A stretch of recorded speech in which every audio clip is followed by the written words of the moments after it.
So once you've answered all the questions and you're very sure about your decision to go into commercial bread baking, let me give you a few tips that are going to help you. This is not in any chronological order, but just listen and take notes. You may find this useful. So if you decide to go into commercial bread baking, ask yourself, how do I want to sell my baked goods? Okay. Commercial bread baking, not cakes or pastries. Let's focus on bread at this time. How do I want to sell my bread, my baked bread? Okay, do I want to have a storefront, or do I want to have distribution outlets where I go to find retailers or supermarkets and offload my goods to them for them to sell for me? So the choice is yours. Decide how you're going to sell it. If you decide to have a storefront, these are some of the things you should look at. Pick a location that have pedestrian walkway or a footpath. Okay, don't pick a one-way road where the traffic is just going in one direction.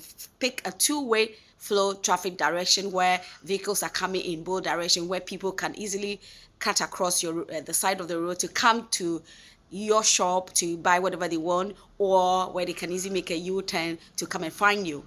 If you choose a one-way flow of traffic, if the person pass, they will have to go all the way to make a turn to come to you. You don't want that kind of thing. So choose a place where the traffic flow, especially where there's pedestrian traffic flow, where people are walking, where they can see the shop, stuff like that. Choose a location that describe the kind of audience that you want to target with your bread or your baked goods. Okay, I might have getting the middle class, upper class, or I just want where the coins is, where I want to get cash flow on a daily basis by offering not very what do you say, not very upper class product, but just middle level kind of product where I can see money every day. The choice is yours. But wherever you choose to do, remember that the type of audience you serve with your business will determine the type of money or gain you're going to make. So if you choose to sell the low level where they don't care about quality, all they want is bread, they will tell you bread is bread. Remember that you're going to be selling your bread for less price, 5 cedi per loaf, whereas your colleague somewhere could be selling 30 cedi per loaf, 40 cedi per loaf, where you're both putting in the same labor. So choose your location carefully. A pedestrian walkway is safe, a two-way traffic is okay. And then number 3, how you're gonna set up your shop. The appearance of your shop would also attract some type of customers.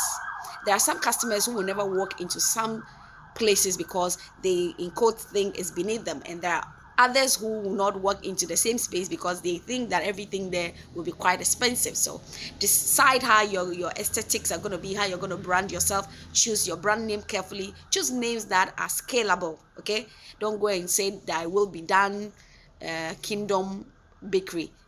Is it scalable? But if that's what you truly want, go for it.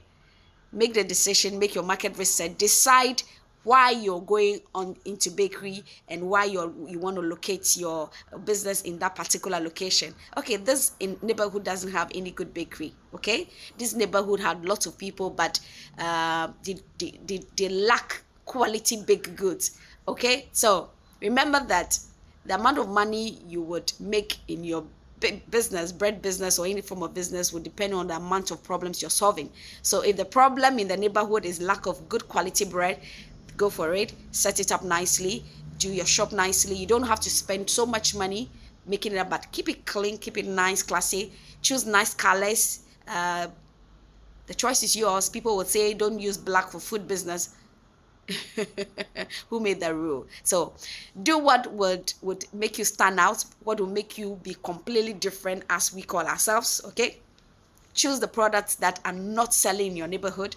For instance, if all the bread you find in your neighborhood is butter bread, sugar bread, and all the white bread, but you have people and elite, the middle class in the neighborhood, you can decide to start offering specialty breads like soya with honey, coconut bread, sourdough bread, millet bread, rice bread, beans bread.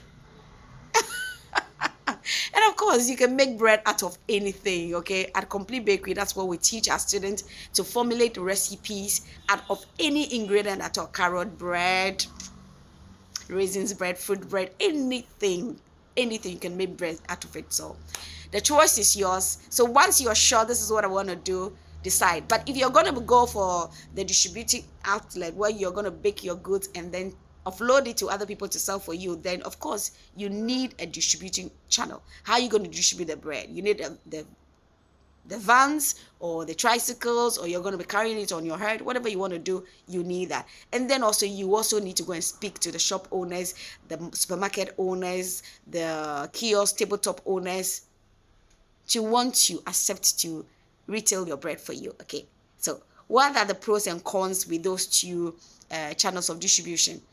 If you have the storefront, it means that you have to hire people to sit at the storefront to sell the good. You need customer service, shop attendants. You need to furnish the shop. You need to provide the showcases, the display shelves, and all the stuff. Okay, look at the cost implication of that. If you decide to go to the distribution route, of course you need distribution vans. You need ways to transport the bread goods, and of course you also need to reach more audience, bigger market. So you would have to be driving far and wide to be able to distribute the bread. You need to brand, you need to give them discount.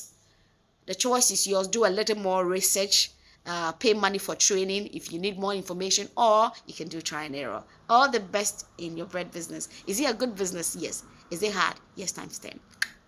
Yes, times 100.